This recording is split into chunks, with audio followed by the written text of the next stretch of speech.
లేదు. అందరికీ శిరస్సు వచ్చి నమస్కారం తెలియజేస్తా ఉన్నా.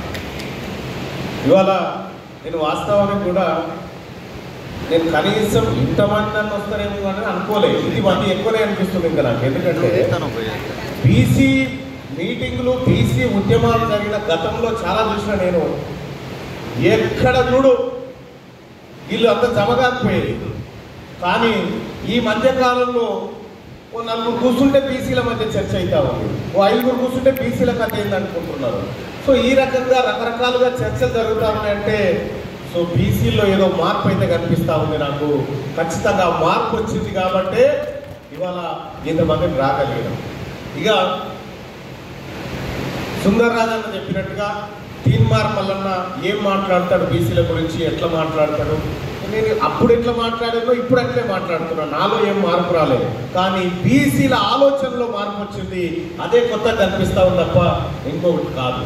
ఇక్కడ వాస్తవానికి బీపీ మండల్ గారి మనవడిని అసలు వాస్తవానికి చాలామందికి మొన్నటిదాకా నేను ఒక మార్నింగ్ న్యూస్లో పెట్టిన బీపీ మండల్ ఎవరో తెలుసా అని మాకు తెలియదని చెప్తే దానికి ఆయన మండల్ గారి మనవడిని తీసుకొచ్చి ఈయననే ఆయన మండల్ గారి మనవడు, ఈయన మాకు ఇది చేసిండు, ఈయన చేయడం వల్లనే మనకు 27% రిజర్వేషన్ దొరికింది అని చెప్పడం జరిగింది.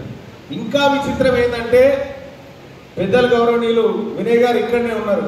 పుంజాల శివశంకర్ గారి గురించి ఎంతమందికి తెలుసు అంటే తెలియదనేటువంటి పరిచయం కాలేకపోయింది.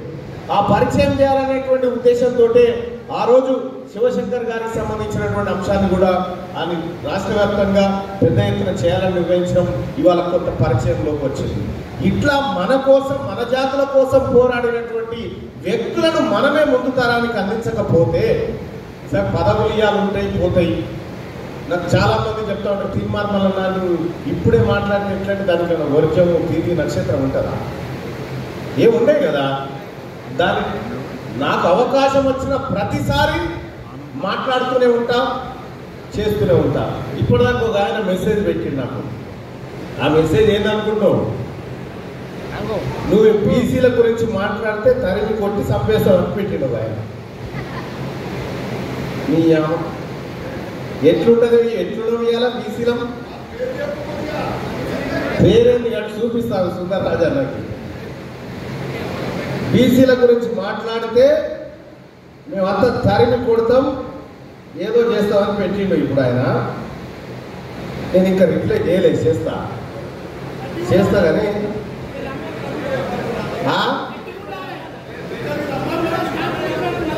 దమ్ముంటే నా ముంగడికి వచ్చాను మనం చూద్దామన్నమాట.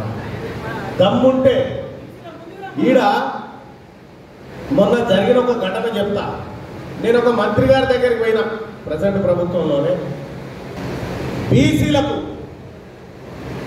కులగణన చేయమంటే మొన్న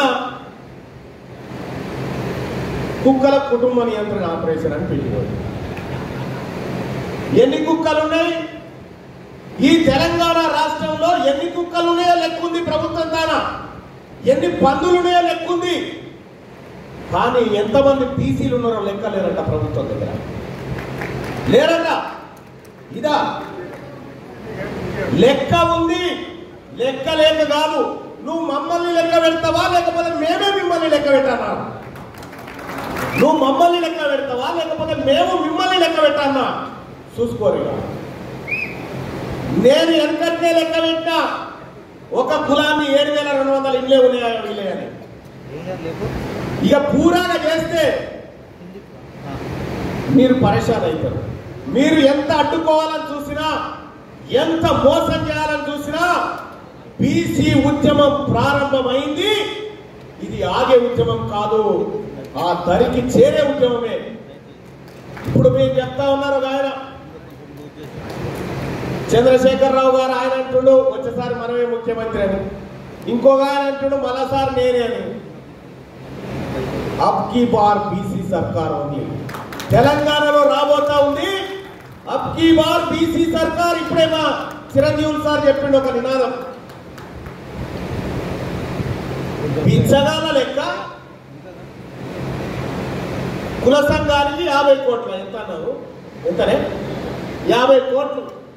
తెలంగాణ రాష్ట్రంలో ముదిన కార్పొరేషన్ పెడితే దానికో 50 కోట్లు పెడితే 20 లక్షల మంది నీ లెక్కల ప్రకారమే ఉన్నటువంటి ముదిరాజులకు డివైడెడ్ బై చేస్తే తలకొక్క 250 రూపాయలు వస్తుంది. ఇంకో బిర్యానీ ప్యాకెట్ కావాలంటే ఇంక 20 రూపాయలు కలపాలి మన వాళ్ళకి.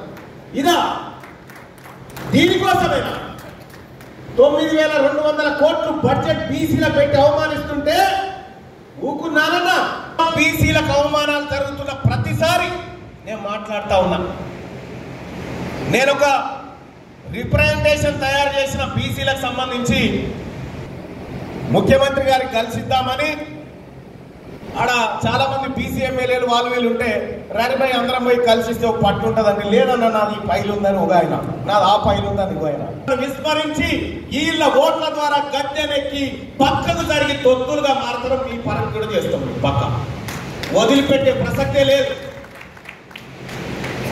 ఇవాళ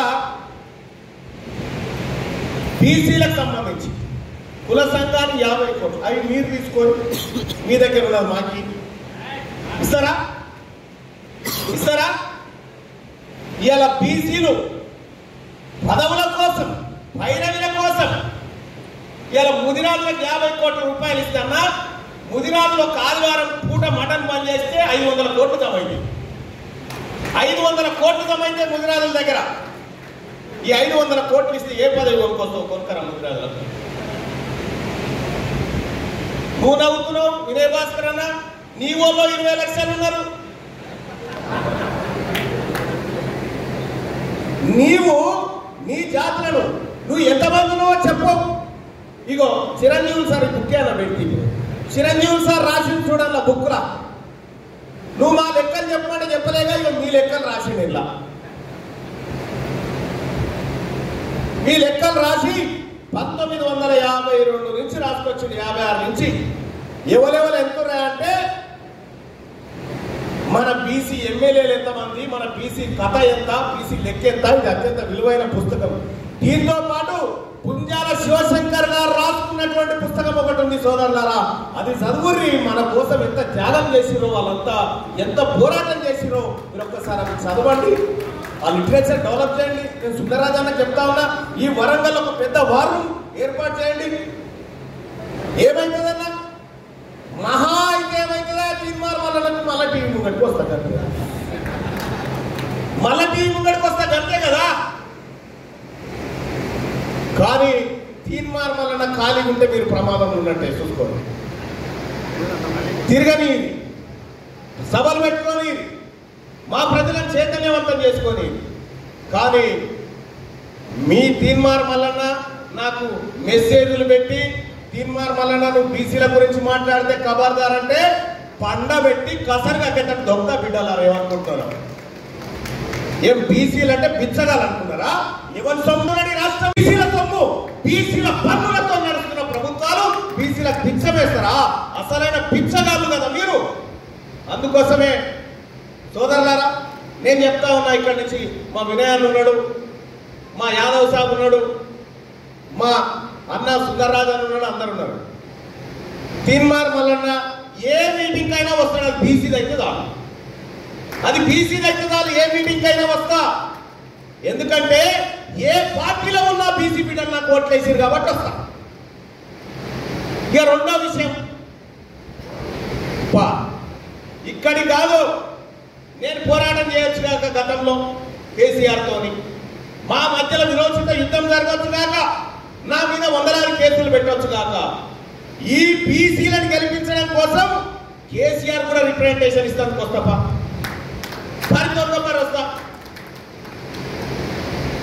ఇవాళ పిపి మండల్ గారి జయంతి సందర్భంగా చెప్తా ఉన్న బీసీ సోదరులారా, యుద్ధం ప్రారంభమైంది. అయిందా కాలేదా? అయిందా కాలేదా? రెండు చేతులు ఎవరు చెప్పిన అయిందా కాలేదా? యుద్ధం ప్రారంభమైందా? ఇది కొనసాగుండలేదా? మీరు రాసి పెట్టుకొని ఈ యుద్ధంలో తీన్మార్ మల్లన్న అంతిమ యాత్ర రాకపోవచ్చు కానీ వదిలిపెట్టను. బీసీ రాజ్యం కోసం, బీసీల అధికారం కోసం తీన్మార్ మల్లన్న ఎప్పటికీ మీ అందరితో కలిసి ముందుకు నడుస్తారని చెప్పి తెలియజేస్తా ఉన్న సోదరులారా.